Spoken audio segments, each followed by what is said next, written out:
Okay, let me see. So I'll just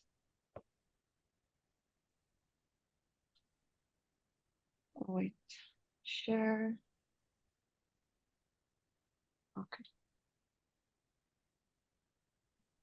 I'm working with both of my screens, so Yeah. it's a little bit, it gets messy here. Okay, but now you guys can see the presentation, right? Yes. Yes. Okay, perfect. And before we start, thank you so much for inviting me. I love talking about Science Gallery, so I obviously am super excited, and I hope people find it interesting too, since being a woman in the arts, it's a very interesting thing to be part of STEAM. Yeah, But thank definitely. you. Happy to Yeah, have you. we are very happy to have you. And actually, this is part of a continuous program that we have for our NOC network. Our network is an international network of science communicators from all around the world. We have more than 120 different countries, more than 300 people participating on it.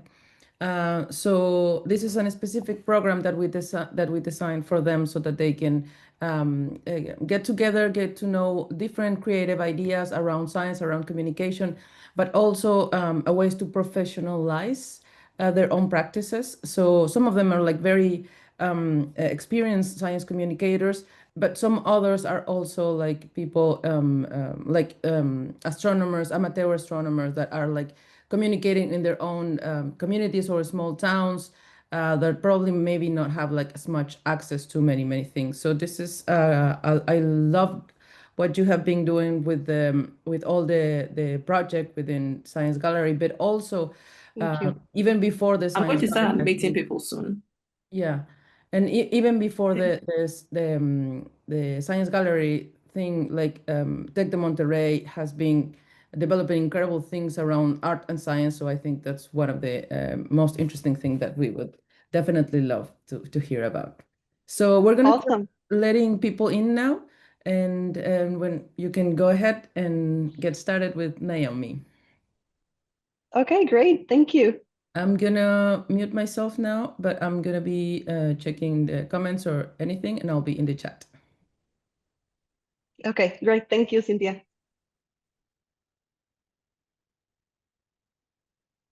Okay. Welcome, everyone. Hello, everyone. We are now admitting people. Thank you all for joining us. Thank you all for joining the International Astronomical Union Office for Astronomy Outreach STEAM Machine Series. I would like to request that you put your country beside your name so we can know where you are joining us from. That'll be really great if you can do that. Thank you all for joining us again. And we have a very exciting session ahead of us. So I would like to introduce our speaker for today. Hi, Our everyone. speaker is, it's my pleasure to introduce today's speaker. She is Carmen Ruiz. Carmen is a visual artist, a curator, and educator from Coahuila, Mexico. I hope I got that right. With extensive experience in contemporary arts and curation and gallery management. She holds degrees in visual arts and printmaking and has curated over 30 exhibitions with a particular focus on promoting Latin American artists. Currently, Carmen serves as an arts professor at Tecnológico de Monterrey, an exhibition coordinator at Science Gallery Monterrey, where she is leading exciting projects that bring together arts, science, and society. Today, she'll be sharing her unique perspective on STEAM, practice, and the role of creative curation in shaping conversations around science and society. And her topic is Where Arts and Science Collide, the Monterrey story. So we'll welcome Carmen, and we look forward to her. So Carmen, over to you. Thank you. Thank you so much, Naomi. And welcome, everyone. As Naomi mentioned, my name is Carmen Ruiz. And first of all, I just want to start saying that this is a very interesting experience. Since, as Naomi mentioned, my background is 100% in the arts. I studied visual arts. I did my master's degree in arts. And all of my life, I have worked very closely related to teaching arts, or mostly in the last 7 years, I work at a contemporary art gallery here in Monterrey, Mexico. So my relationship with with everything, professionally speaking, has always been very closely related to the arts. So being in a place that is related to STEAM, and being in a place that is so closely related to technology and to science and engineering, it's a very interesting perspective when you're not a person that came originally from this area. So I've been working as an exhibition coordinator for Science Gallery. It just became a year last May, and it has been a life-changing experience and a very interesting part of how art can be incredibly transmedia and incredibly changing, and just an amazing language to make people understand and communicate, never minding the way that they are choosing to do it. And I've always believed the importance of talking about art. It doesn't matter your background. It doesn't matter if you're related to, if you're gonna be a professional artist, or if you're just doing it to make a hobby. I've always believed that art should be a major thing, because art makes us human and art connects us to society. So having the opportunity to talk about how art can just be part of something that is so big, even for people who have no background in this, has been an incredibly amazing experience, and something that through Science Gallery I've been defending. So this is a very unique thing, and I mostly wanted to share a little bit of, first of all, I want to talk about why Science Gallery, because I know many people don't, I didn't know what Science Gallery was before I actually started to work here. And the first time I actually saw it, it was in a book fair, and I remember we were working on the museography of an exhibition of illustrations, and I saw Science Gallery, and I was like, what even is that? What is a Science Gallery? Like, for me in the arts, I felt kind of mildly offended, and I had no idea what was in store for me. So yeah, first I just want to talk a little bit about what Science Gallery is and what happened when it came here to Monterrey, and just a little bit of what we do, what we try to share with people, how we work with people. So hopefully you'll know it, and if you have a chance, collaborate with Science Gallery, because it's an amazing place, definitely. So with that in mind, first of all, here, let me just here. So first of all, what is Science Gallery? So the first thing that we usually say when we're talking about this is that we're not a science museum. We're not an art gallery. So we are an experiment basically, where we like to say that we are the place where art and science collide. So when people come and visit, they will not find your regular just science museum showcasing things and discoveries and experiments. But at the same time, you're not going to come here and just find regular contemporary art, just to put it in a way. We are very unique in the ways that we create things, and we want to make a space that, as I mentioned in the presentation, it's a place that bridges art and science. It's a place that first of all, has to be very accessible to people. It's a place that has to invite people to collaborate, to experiment and try new things, and maybe discover something through their experience. So we always say this first. So you're not going to come to your regular place, but you're also not going to come here with the expectation that you're going to see art in this very like white, cold cube and things hanging on the walls and hands on the back. You're going to get hands-on with things. So it's a process of discovering and learning. So what are we? What are we at the end? So we are a place, as I mentioned, that is inviting to people. We are trying to make people interested in things that they maybe didn't know were actually interesting. So we are a place that tries to bring the whole concept of, when you're talking about art as a design space, as a place where things exist, And there's maybe a museography decision, and there are things that are related to a topic, which is very on brand of when you're working with an art gallery. But at the same time, you're also working with things that are very related to technology and to science. So that's what we're trying to do. We're trying to be a bridge. We're in between. And that's why I say that this place is a very unique thing. It's a very unique place. You will never find a place just exactly like this, because there are things that will remind you to what an art science museum might be. But at the end of the day, you'll also find things that are very related to the art world. And in our case, for example, we are a very small group. I'll talk a little bit more about this later on, but we are a small group, and we're actually three people. We have the director, my coworker, who is the education program manager, and myself, and we're all from the arts. We all studied arts. Nobody is from science. So talking this language through the vision of the arts and how we communicate through people is the way that we believe Science Gallery can actually connect to the community. So how do you make all of this accessible? How do you invite people? How do you feel them like they can collaborate with this sort of place? That is the work that we do at Science Gallery, and that is what makes us different.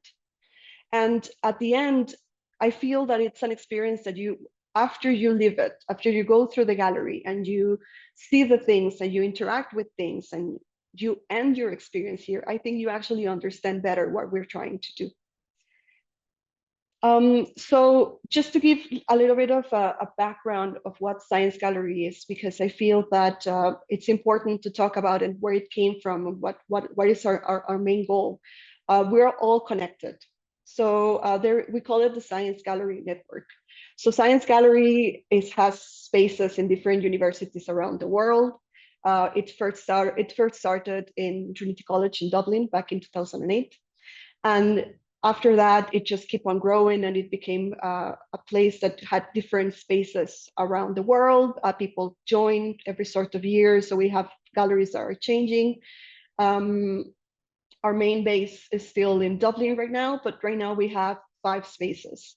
So we have galleries in Atlanta, here in the United States, in Bengaluru. We have in London, in Melbourne, and right now here in Monterrey.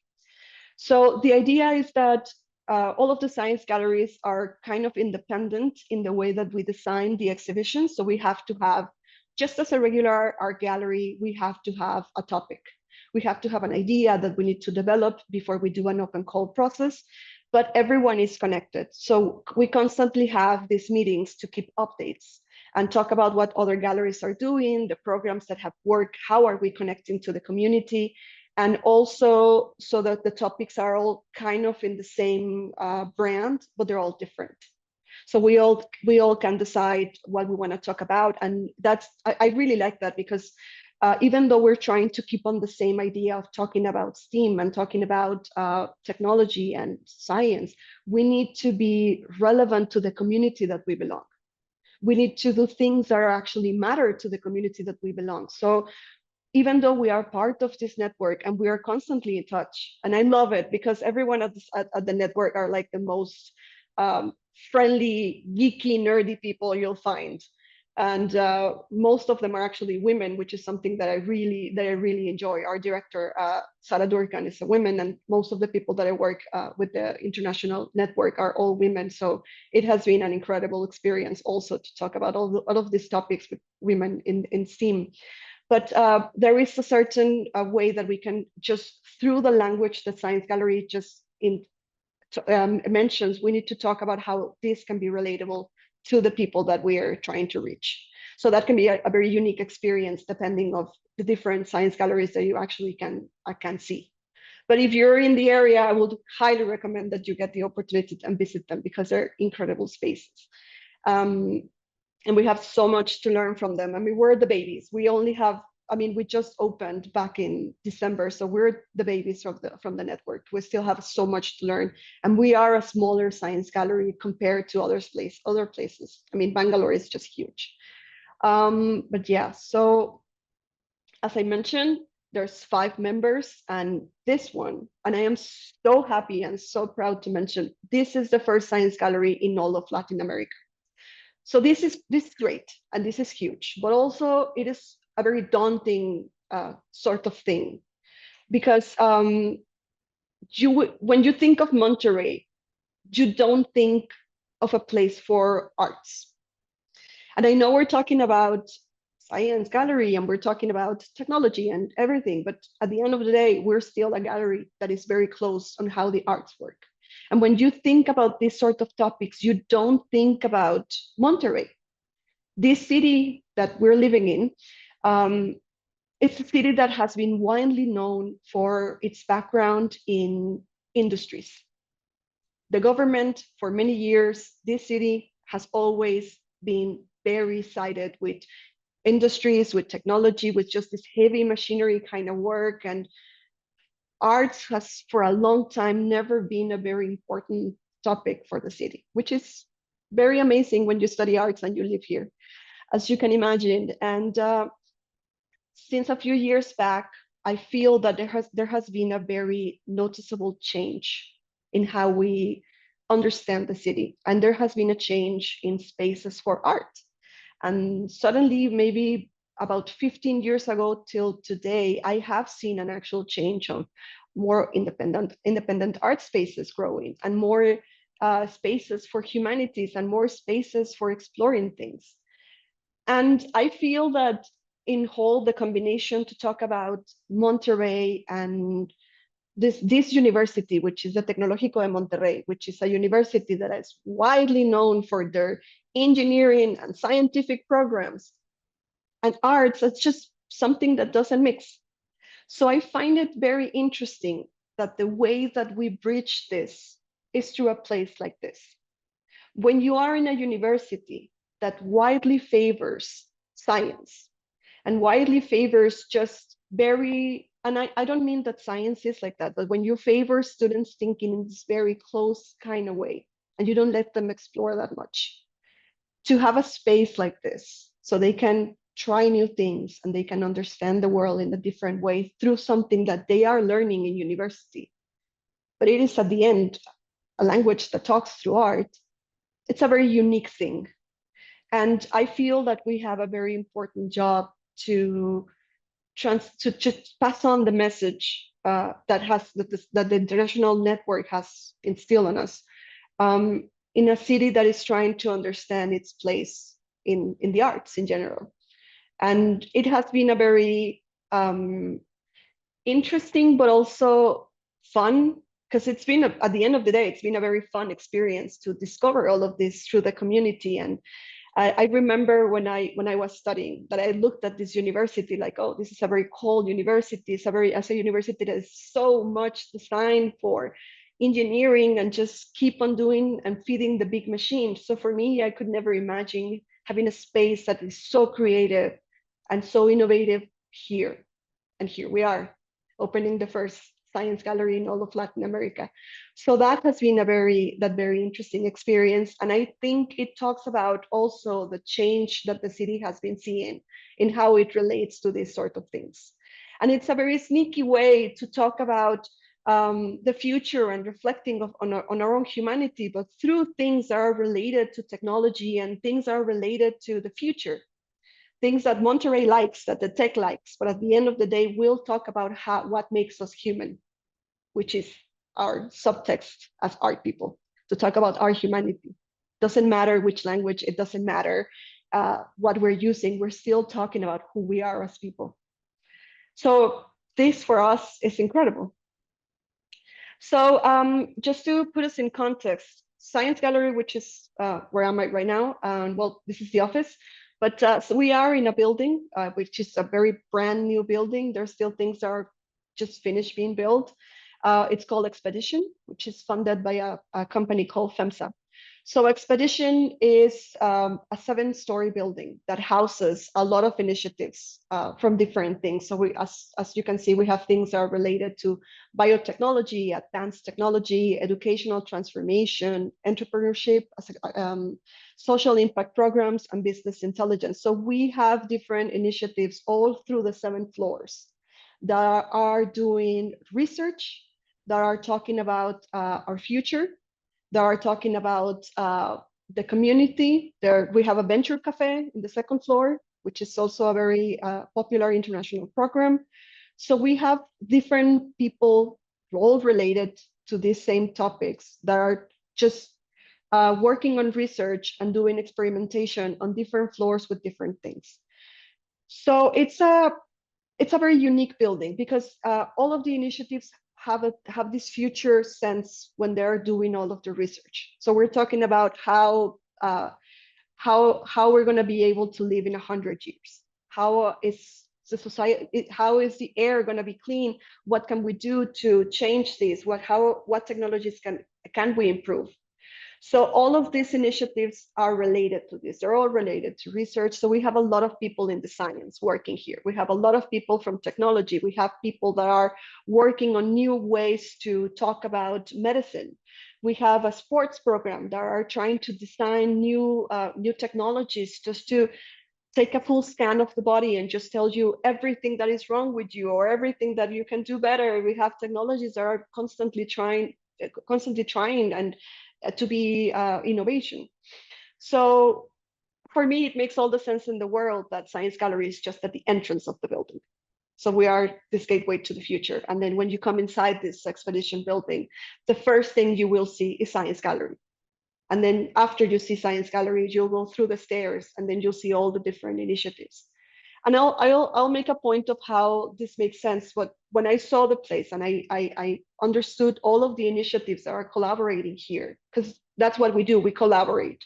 We're constantly thinking of how to help each other, how to work with one another. We already have collaborated with initiatives here in the building. So we're all working together on this.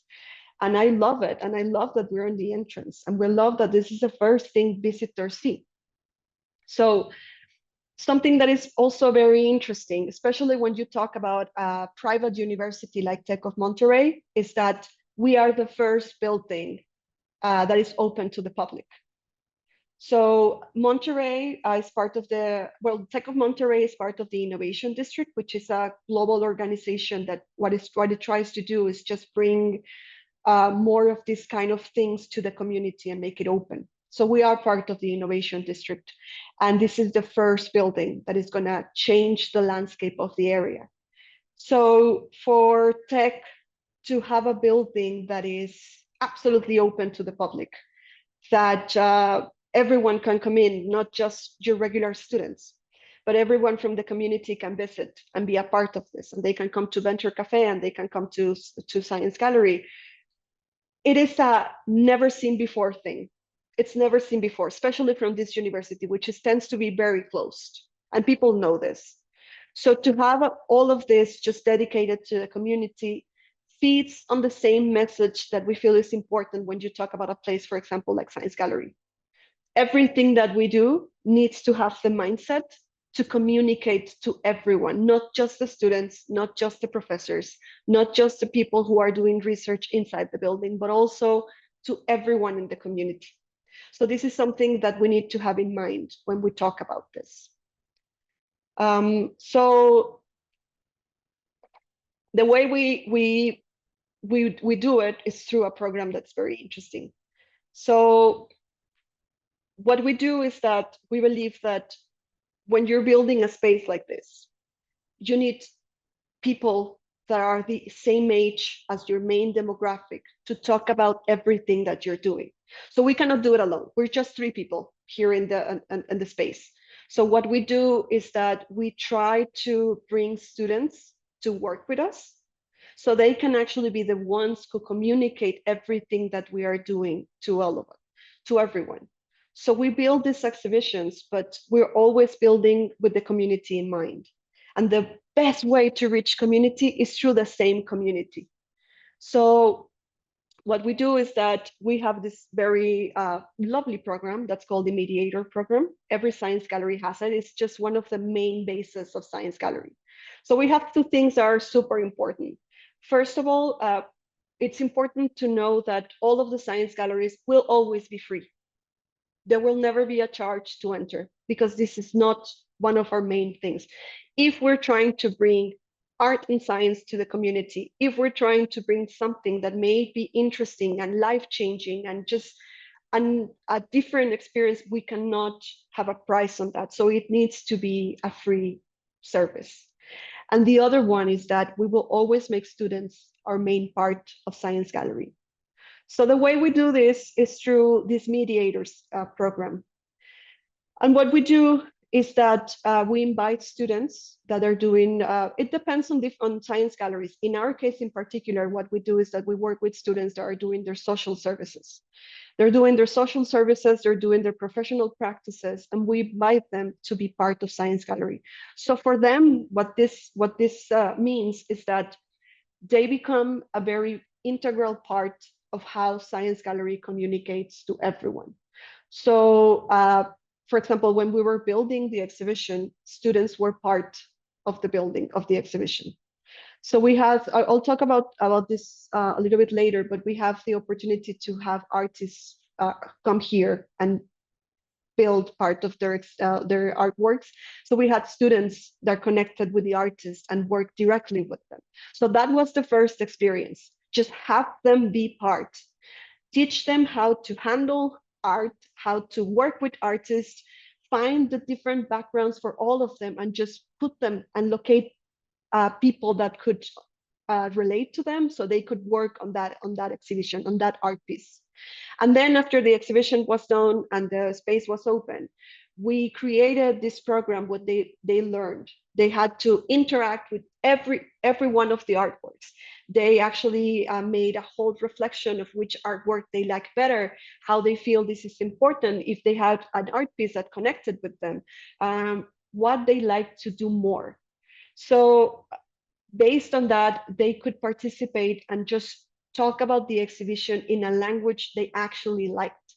So if you come to visit, and one of the mediators might give you a tour, and the tour will be completely different depending on the mediator that you have, because maybe you'll talk to a mediator that's an architecture student, and then he'll talk about a specific artwork that he really likes or she really likes, and the way that this mediator will talk about the exhibition will be different. For example, if you come and you have a mechatronics student, or if you have a biotechnology student, if you have a medicine student. So every time you'll see a different experience, because mediators learn to read the space through their eyes and just based on everything that they love.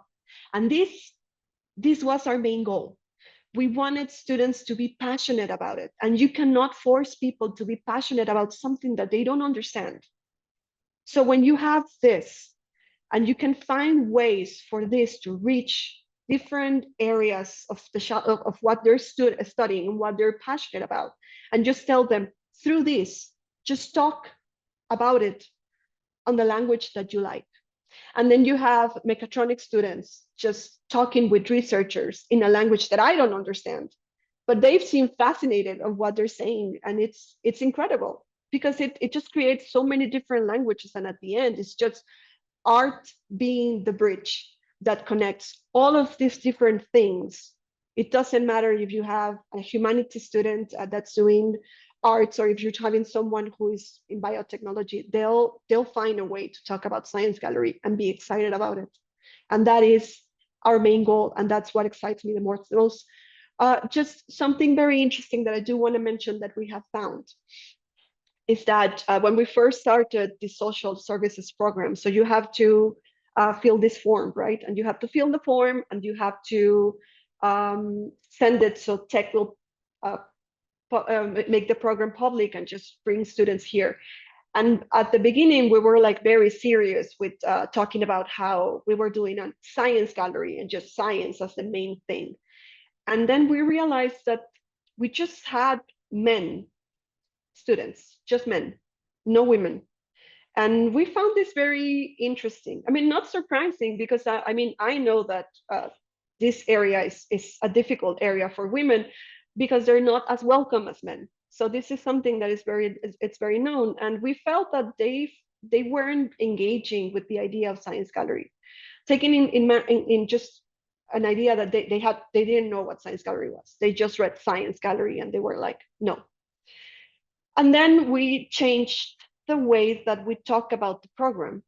We changed the way that we talked about it. So we tried to do more emphasis in art and a little bit less emphasis in science. And then the women started to come in. And we were very excited because we realized that when you do a little bit more emphasis in art, we had more women that came. And then we have students from all of the areas that on our first idea, on our first draft, that was more heavily based on just this science gallery, more like serious kind of thing. So we are very, very heavy on having a 50-50 divided students. We always try to have the same amount of women, the same amount of men. And especially we want to make women that are part of this team feel welcome, because we know, we understand. And even, it doesn't matter in which area, women always are not as welcome sometimes. And so we always try to make women students feel welcome in the space, and just always have this quota. We need to have 50-50 because we need their voices and we need to have them be here. And honestly, we have found out that they love the place. And when you make them part of it, not just they're not just coming here to do a social service. They're coming here to learn and to experiment and to try things that are somehow forbidden in a lot of places, which is something that I love, because when you're talking about this art thing, and when you think about an art gallery, you think about this white cube that is it's very cold, and art is there in the wall, and you're not supposed to be touching, and you're supposed to be 1 meter away from the artwork. Here, they come, they experiment, they work with the artists, and they get hands-on. Most of our artwork is interactive. So it's incredible to have them just try things and then talk about them. We make them discuss what they like, what they don't like, what they could do better, and how this affects them and how it relates to them. So when they share about the experience, it comes from a place that is very authentic, and it's not just your regular museum guide.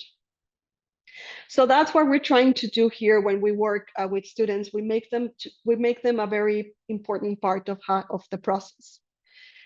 So again, it's a very interesting thing, because when you are building and designing a place like this, and you need to make people understand that it doesn't matter what the main outlet you are showing. If you're showing an artwork that is related to artificial intelligence, or is related to different things, the language that they're speaking is always through the arts. So I always have been this great champion of belief that art is the mother of all sciences. So if you understand how to speak this language, you can translate so many things. So it doesn't matter if you're working with scientists, if you're working with people in technology, it doesn't matter. The language is the same. You need their artwork to communicate to people, and art is a place to do it. Art is a place where people can experiment and can see. And most of all also is that when you come and you live the experience, at the end, you're having a reflection. You're having a process of self-thought when you say, okay, I just lived this experience, but this experience also left me something. And maybe your experience might be a very positive experience, but maybe some of the things you see here might be a little bit scary. And when you talk about the future, it might be a scary thing. And through this, you can actually make your own decision. But you leave the place with a reflection of everything you saw and everything you learn. And when you come through the building, after you see the exhibit, it stays here. And you say, okay, I saw this, and we're talking about things that are good and are bad, that are happening, and or things that may happen in the future. This is the topic at the end, to live with a reflection that just stays with you.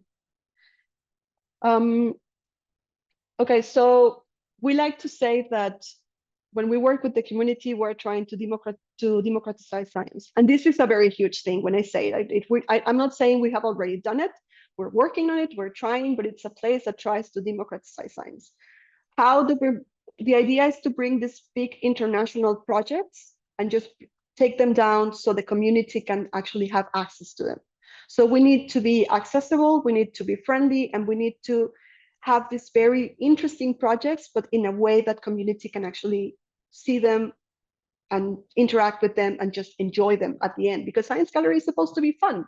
It's supposed to be interesting. It's supposed to be a place that you like to visit and you will like to come back eventually. So these are just a few images of our mediators working with different people. And not just that, but we also make a point of working with the initiatives inside the building. So for example, inside here, we've made friends. And for me, it's a very interesting thing because I never had friends who were like doctors in science and all of these things. I feel like we are the weirdos of the building because we're just the three art people just here, just pretending that we belong, and everyone is just amazing people doing amazing things, and we're just here being the art weirdos that help everyone communicate their ideas. So we have collaborated with them, and it has been an incredibly experience working alongside the different initiatives in the building. Just one example that I would love to share. We work with an initiative called the Behavioral Research and Public Opinion Lab through the Brain Awareness Week, which we work with the Dana Foundations. And the idea is that they came down with this specific, these very interesting devices that what they did is that they took biometric measurements of the brain and the way we react to art. So we invited people who have never come to visit the space, and they put on these devices and they just did all this calibration, and then they invited them to come in and they gave the tour of all of the artwork.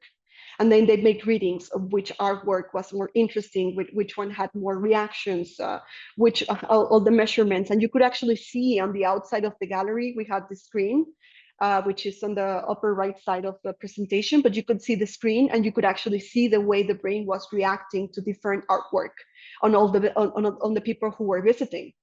So it was wild for us to have this information to actually, we could see people reacting to different artworks and art, and you could actually track the eye movement through different spaces in the gallery. So honestly, it was an incredible thing, and we just sat down to have a drink with them and we talked, and then this happened. So collaboration is always key here. We're always working together. Everyone is super friendly, and everyone just comes here and is like, I want to work with you. I'll design something and we can do something. And we're always like, yes, yes, please. We want to do weird things. We want to experiment. We want to try stuff. So it's always a great experience just working with the different with different initiatives. So now that I mentioned all of that, I want to talk a little bit about the exhibition that we have right now and how we build it, because at the end of the day, I am an exhibition coordinator, and my passion will always be building exhibitions that people love. And how can I design a space that will make people feel welcome and want to explore? And how can I bring people inside the space, which is my main goal here at Science Gallery. So right now we have an exhibition that's called Brave New Future. It's our first exhibition. This is how we started Science Gallery. This is the entrance to our space. We are a smaller Science Gallery, but I feel like since we are a small team, this is just perfect. So Brave New Future, the idea was to talk about, when we're talking about a building that's called Expedition, and we're all expeditioners and we're all initiatives thinking about the future, we wanted to talk about who is designing this future and who has the right to talk about this future. So who are we going to be? What is happening, and what is our place as humans in this future that we are building? That is the idea of Brave New Future.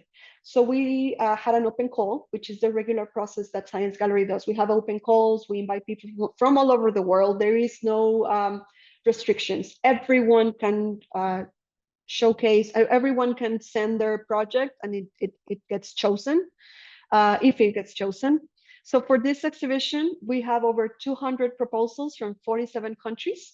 So we have an online platform where people can propose their program. They are funded. We do pay artists to come here to showcase their work. We do have funding for all of the artwork. And from all of these 200 proposals, we selected 10. So it was a very heavy selection process. So we selected 10. And just to talk a little bit about the different, the pieces that we felt were like very very interesting for the community. When you come inside the space, you have, for example, this tree. And it's a very basic idea of something that we feel is very important. So this is from a couple of artists from France. It's called Phytopoiesis, and it's just a living tree that we had to get here and just learn how to take care of it and water it and just try for not to die. And you come inside the gallery, you see the tree, you touch it, and then the tree will react to your touch, and it'll show images on the screen. So it has an electronic device that just connects with the electricity in your body. So when you touch the leaves, the tree will make sounds and it'll show on the screen images. And we love this because it's the first thing that you see when you come inside. And it's just a very simple reminder. If you're going to talk about the future, you need to understand that we are not the only ones that you're going to talk about. You need to talk about the rest of everything else that is part of the future that we need to bring with ourselves. So this is the main thing that you see when you enter the building. Then we have, for example, this, which I really, really love, that's called Skew Market. So this is from Ireland and from the United States. And the idea of this is that it's kind of like a mini market. So just there's different things that you can see. You through a QR code on your phone, you scan it, and then you go on online shopping where you can buy 5 things that are on this mini market. So these 5 things can be a lot of different things. There can be a cute cat video subscription, which is the first thing that I selected. It can be a vinyl of the month club. It can be so many things. So you have to choose 5 things that represent who you are. And after you buy these 5 things, there is an algorithm that is designed to just give a reading of what the algorithm thinks of your personality. So it's a very wild thing because people come in and they buy these 5 things and then they do a self-checkout. And at the self-checkout, it'll give you a ticket. And the ticket will have what the algorithm thinks of you based on your 5 things that you bought. So you'll read your personality. And it's a very interesting algorithm that the artists have designed that shows different things related to the 5 things that you chose. And it's a wild thing. It's kind of like this very tarot mystic reading, astrological kind of thing, right?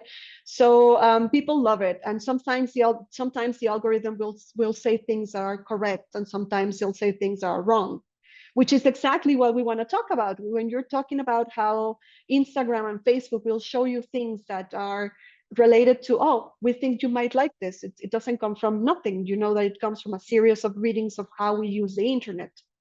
So that's what we're trying to show through this, how the algorithm is reducing humanity to just elements of consumption and just trying to read our personality through based on what we buy. So it's a very kind of dark kind of thing, but it's important to talk about it. And we're showing it in this very fun and shiny way, but the subtext is kind of dark. And it's part of the process of when you're talking about the future, you need to talk about this. It's important. So this is the way when I say that the artwork needs to be interesting, it needs to be inside of the STEAM process, but also it needs to have a reflection. It needs to be something that you can learn from it. You can carry and just leave the place thinking, wow, this is interesting, or this is kind of dark, or this is, I don't know, whatever you feel when you leave the place, but you leave with a reflection. There's another artwork that I absolutely love. This is from Mexico, and it's called Coralysis. And this artwork actually, there's a few of them that are already been placed, but the idea is that this is a 3D printed ceramic sculpture. And this sculpture, what it does is that the artists work together with different associations. They brought it down into the ocean, and it mimics the way corals work. So basically, in places where corals have died, you can use this as a way to help clean the ocean with this technology that is supposed to be a way just to mimic corals in general. And right now there are different, there's a beach here in Mexico that has this, and it has been there for quite a few years, and it is working. It is working, and it's helping to do the work of corals that are actually dying. So this is amazing. It's a beautiful artwork, but at the same time, it's how technology can help us maybe heal a little bit of the damage of what we're doing to the oceans, and how, again, if you're talking about who we are and what we're going to do, this is a way that we can help. But the person who made it is an artist, and he had the idea, so he had to collaborate with different associations and researchers and scientists just to make this possible, and it happened. So we're so happy to have it here. It's just one of the main pieces that we have on the space. Another one that we have is called Voice in My Head, and I may need to go a little bit faster. I'm sorry. Another artwork that we have is Voice in My Head, and Voice in My Head is an artificial intelligence, kind of very chat GPT that is designed to mimic your own voice. So Voice in My Head is this device, and you talk to it, and it'll ask you questions about how is your conscious, how do you talk to yourself, are you nice to yourself, what do you want your conscious to do? And after talking to yourself, you'll start talking back in your own voice, and it'll ask you to come outside a very soundproof booth that we designed, and it'll ask you to come out and just talk to people, and you have one earpod on, and the this chat will tell you things. Oh, your friend sounds stressed, say something that relaxes your friend, or you need to be more engaged in this conversation. So it'll be your conscious but better. So it's a very creepy but interesting. Some people love it, some people find it absolutely disturbing, to hear their own voices just telling them what to do, and then they'll ask you to come back to this soundproof space, and they'll give you a mantra, and he'll tell you to repeat 3 times, you need to be more assertive, you need this sort of things, and he'll give you like a conclusion to your experience, and it's kind of unnerving. But it's something that is happening. I mean, ChatGPT and people making friends with artificial intelligence, this is something that is already happening. So it's this very wild thing of how your conscious could be better. And then we have, for example, corals. And this artwork is by Marco Barotti, which is an artist from Italy. And corals is this very poetic display of these artificial corals that are underwater through a projection.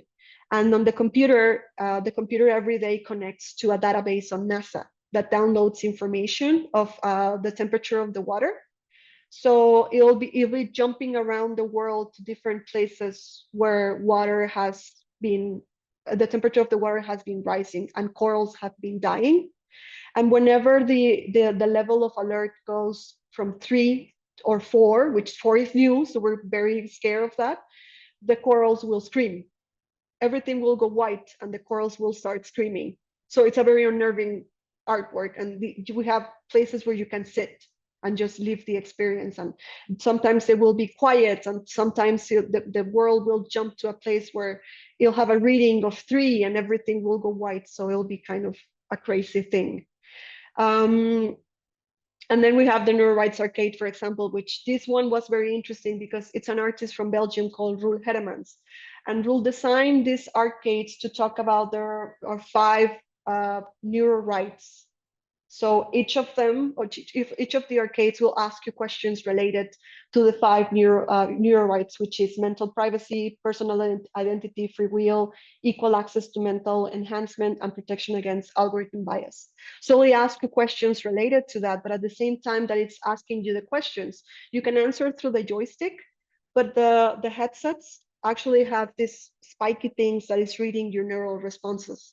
So you'll see on the screen just going down your brain waves answering these questions. So at the same time that we're asking you about privacy, we're violating your privacy just by reading your neural responses, but putting on the headset.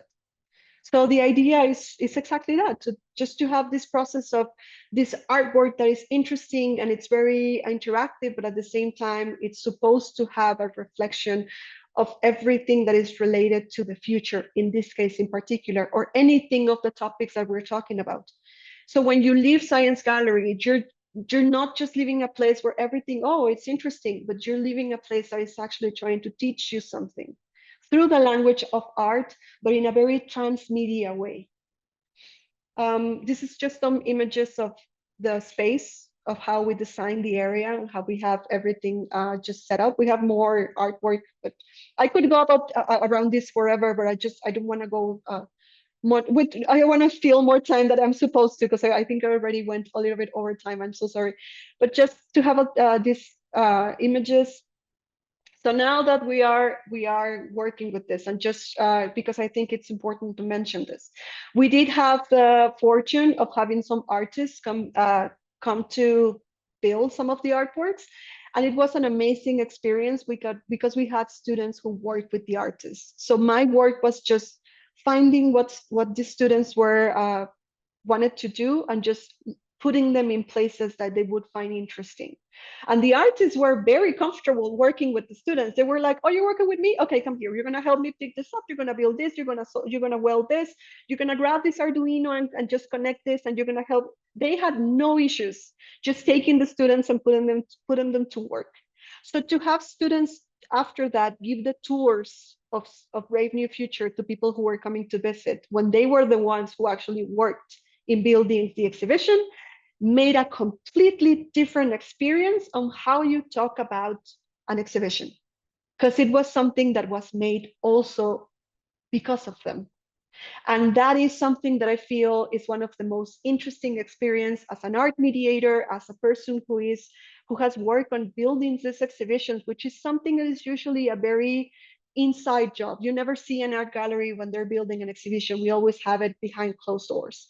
So to have students working with artists and with ourselves, building this exhibition and being part of all the backbone of what happens when you're constructing this, completely changed the way that they understood the space.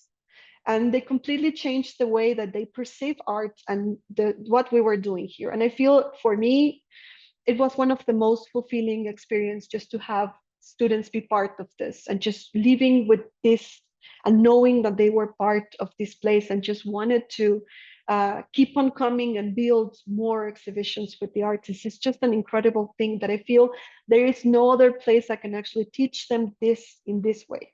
They were working with professional art handlers, because again, this is a very collaborative work. So I coordinated, but I'm not doing this alone. So I had art handlers working with the artists, and I had students, and they all had, the art handlers were teaching students how to touch things and how to graph things, and the artists were teaching them how to work with things. So you have, in this image, for example, on the down left side, you have 3 students who were actually programming the computers, an artist that rule needed for the Neurobytes arcade, which were very specific computers that it took me so long to find. Because again, I am not a person in science, I am just a person in arts. So I even had to call my dad, who is he is an engineering, and he's very well known in technology. So I had to call him and be like, the artist needs an NVIDIA GTX video graphic. I have no idea where to find it. And he's like, I'll help you. So I had to call everyone to help me out to understand this language. It was an incredible process, but it's also always very collaborative. So that is amazing. So yeah, I think when you talk about this place, I mean, I honestly, I am very passionate, and I have to be honest, working in just in contemporary art, and I love it, but sometimes it can be a little bit tiring, because you know that you're building an exhibition to a very specific audience. When you work in contemporary art and regular contemporary art, you're building an exhibition to a very specific audience, and Science Gallery is for everyone. It's so much fun building a place that is welcoming to all of the community. And we even have graphics here that, I'm sorry, some of them are kind of in Spanish, but you can have an idea of the amount of visitors that we have. We have more women than men coming to visit. We have mostly people between 18 to 24 years coming to visit. So we had over 7,800 people coming to visit, and we just opened on December the 1st last year. So it was so much more than we were expecting. So we're so grateful, honestly, and it is an amazing place, and it has been an incredible experience designing something that is like this and just creating programs to keep it interesting. Right now we're doing consciousness, so we're working on our next exhibition.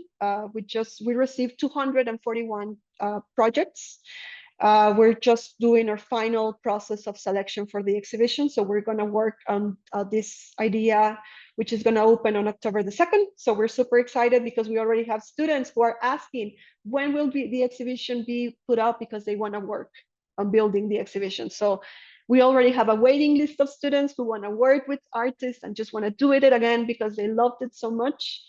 So we are super happy to be part of this. And honestly, for me in the arts, I got very tired working with contemporary art galleries. I feel like my soul needed this change, and just building exhibitions for the community changed my life. So I'm very happy to share with everyone this, and I would be very happy if anyone has questions, because I feel like I went over the time. I'm so sorry, but thank you for the opportunity to talk about this. Hello, Carmen. Thank you so much. I think you've entranced us all. I think I was just hooked, and I had to like lift my jaw off the table just because of all the wonderful things you are doing. It's so exciting. I think the comments were just coming, like people's minds were being blown, literally. So that's how cool what we think you are doing is. So Yay. congratulations. It's an amazing work you're doing, and I wish I could come and visit you. I think I should.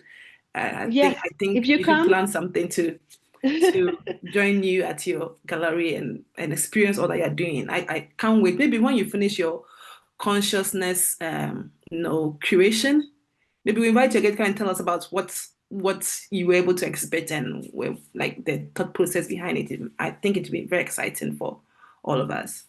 Now, Yeah. I think we open the floor for questions to the participants. Please, if you want to ask a question, please raise your hand and we will unmute you so that you can ask your question to Carmen. If you wish to type it too, that's fine. You can always do that. And I think there was a comment earlier from the NOC of Guatemala who wants to connect with you because they have a conference that's about physics of music. So she's Oh, called wow. Aliska, and she put her contact in the chat. So Okay. maybe you could grab it Yeah, and then and you can continue the conversation offline later. sure. That'll be great. Awesome. And I'll also leave anyway my email on the chat. So if anyone wants to connect, by all means, we love working with everyone. We're very open to it. So I'll just leave it in the chat. Great. Let me see. I think. So all I'm seeing are fantastic because I told you our minds have been blown, like literally today. Thank you so much. Are there any questions from the participants? I'm not seeing any hands up. Oh, yeah, Cynthia, please. Do I need to unmute you or you can unmute yourself? I can unmute myself, but Okay. I see Anna has another question. So first Anna, and then I can go. Yeah. Okay.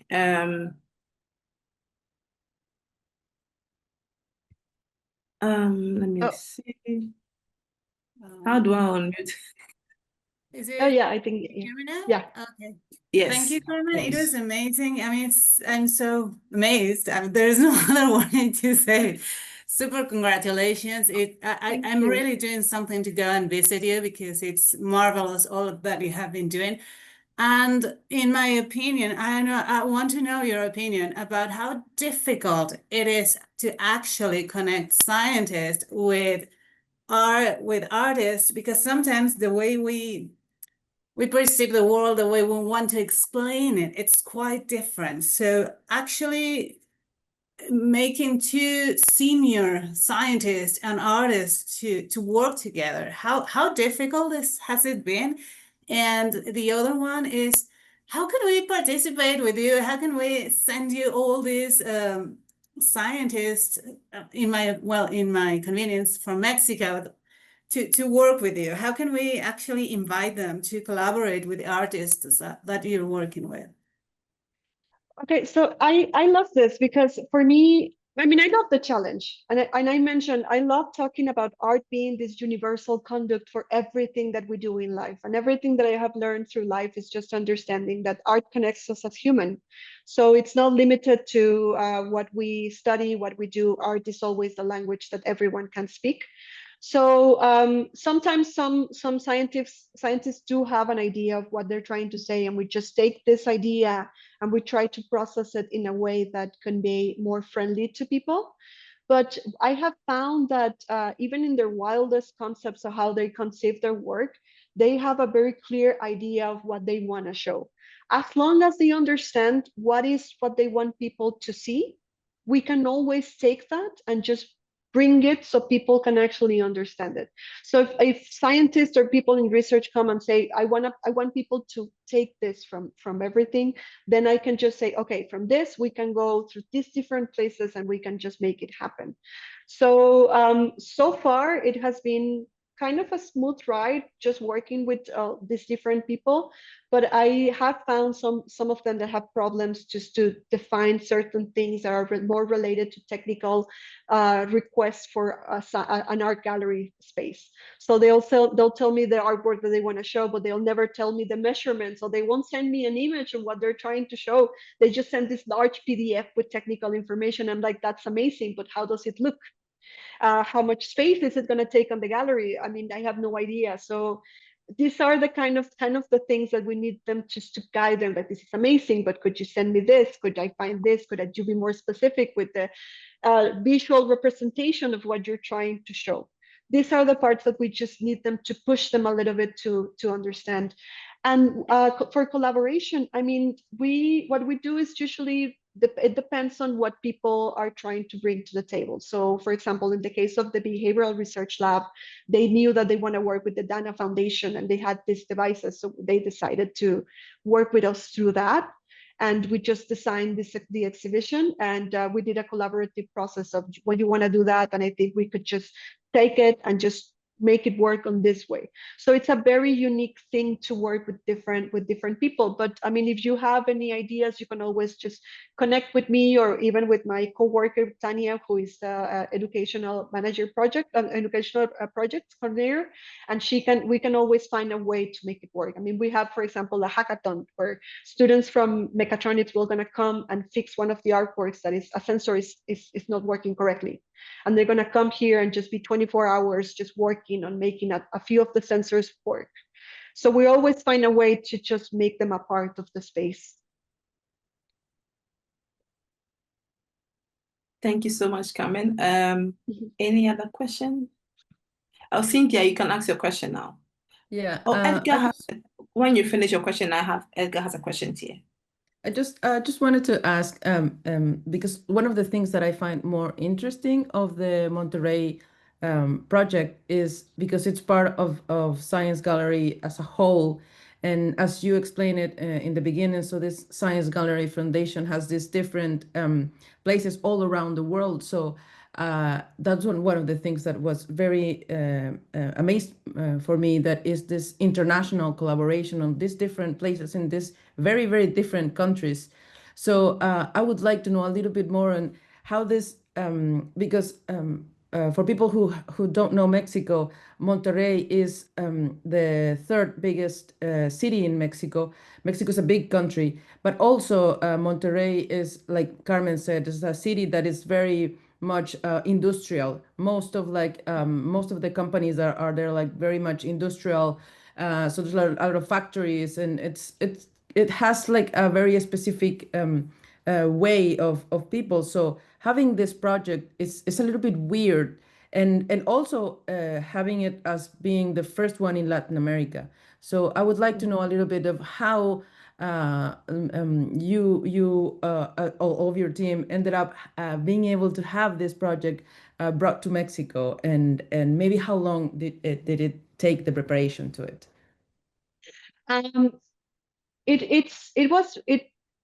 It's kind of a separate process, because we're not exactly sure who actually had the idea to have the Science Gallery here in Monterrey. I've asked around and nobody knows. It's kind of like this mysterious thing. But I mean, when they designed the idea of building the expedition building, they knew exactly that they wanted to have it here.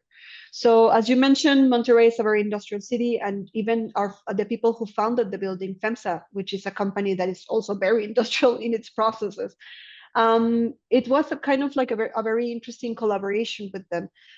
Science Gallery actually took about a year. They signed the contract with the network, and maybe I think about a year later where that we actually started to see things related to Science Gallery. And it was kind of a crazy thing because the building actually got delayed because we were supposed to open on September last year, but then we had like this massive hurricane that destroyed part of the building, so we had to push back until December. But I think that for me it makes all the sense to have it here, but we actually don't know how the process actually started. But I know they wanted it for this specific building. They wanted it for a place that was thinking like future forward thinking, which is something that tech has had very like heavy on its mind in the last few years. Tech has decided to focus a lot of their their knowledge and a lot of their energy into future-based technologies and science and research.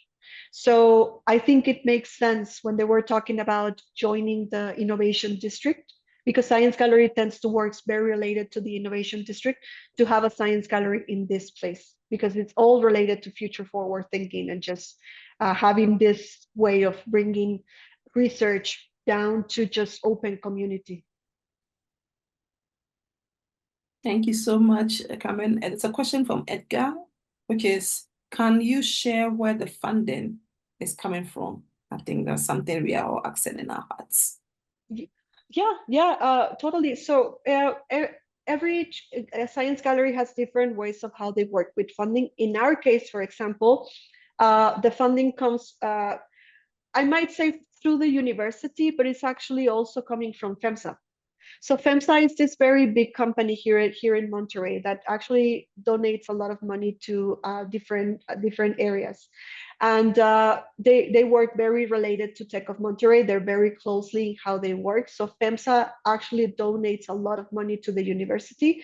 So FEMSA we made a business case for them for the next 5 years, and they basically backed funding for 5 years for Science Gallery specifically. So we have a specific amount that we can work with each year. And we have that amount of money to work with artists. So all of this money is just to building the exhibition, paying the artists, paying the artwork, and also doing programs for the community. So that is where all the money needs to go. And we are fortunate enough to have just certified funding for the next 5 years. After that, we'll see. But this is usually how they work. We have different universities bring their funding. And for example, you have Science Gallery Melbourne. Science Gallery Melbourne actually does weddings because they're huge, and they do parties, and they have a cafe, and they do events, and they do DJ sets nights, and those actually cost money. So even after they have funding from the university, they also are kind of sustainable on their own sort of way. That is allowed. Just we'll never charge entrance. That will never be allowed for Science Gallery.